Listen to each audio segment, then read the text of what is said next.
In the videos, there are two different aspects of war: aggressive war and defensive war.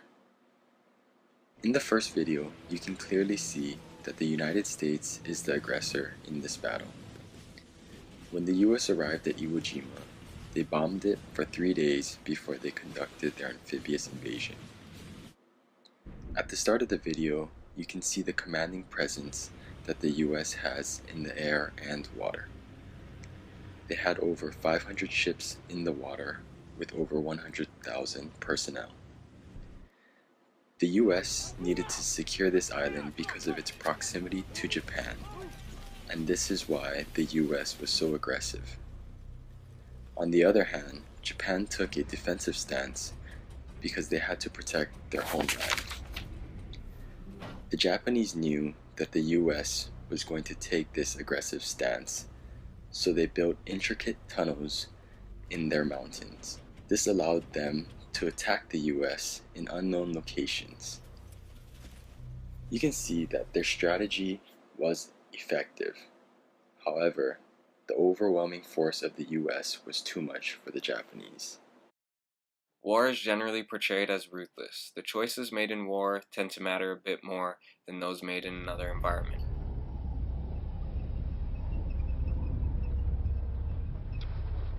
Hold on, I got a woman and a kid 200 yards out, moving towards the convoy.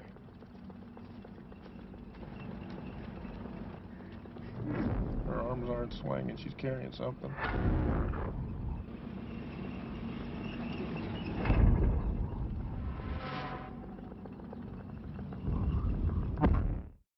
Wars tend to lead to important moral and ethical dilemmas. Choices like whether to attack if you know in doing so will also hurt civilians, or whether to not and risk the chances of being attacked. She's got a grenade, she's got an RKG Russian grenade, she's saying to the kid. You got eyes on this? Can you confirm? Negative. You know the ROV. Your call. Man, they fry you if you're wrong. They send your ass to Leavenworth.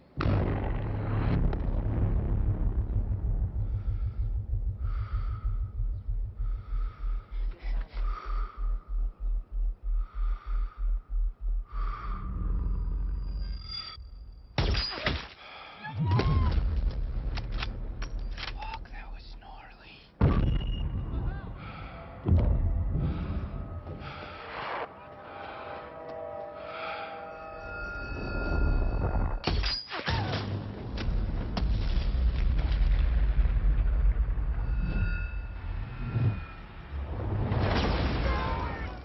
There is controversy if war is bad or if war is good. The ethics of war starts by assuming that war is a bad thing and should be avoided if possible, but it recognizes that there can be situations when war may be the lesser evil of several bad choices. War is a bad thing because it involves deliberately killing or injuring people, and this is a fundamental wrong and abuse of the victim's human rights. A question that is often raised amongst us: is it ever right to go to war? In my opinion, war is never right. Of course it is inevitable. However, war is the option people choose when they are too stubborn to use words. They fight without the slightest care for the men, women, and children they sacrifice for their bloody sport. People starve, freeze, or sicken, and die. War is the ultimate declaration of hatred for another person, country, or people. It is the epitome of human nature. Those in power demanding a fight, those without power being forced to fight that fight, and countless innocents lost during that fight. Nonviolence doesn't just mean not doing violence. It's also a way of taking positive action to resist oppression or bring about change. The aim of nonviolent conflict is to convert your opponent, to win over their mind and heart and persuade them.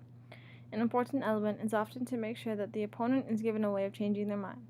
Nonviolent protest seeks a win-win solution whenever possible. In nonviolent conflict, the participant doesn't want to make their opponent suffer. Instead, they show that they are willing to suffer themselves in order to bring about change. Nonviolence has a great appeal because it moves the illogicality of trying to make the world a less violent and more just place by using violence as a tool. Among the techniques of nonviolent protests are peaceful demonstrations, sit ins, picketing, holding vigils, strikes, and civil disobedience.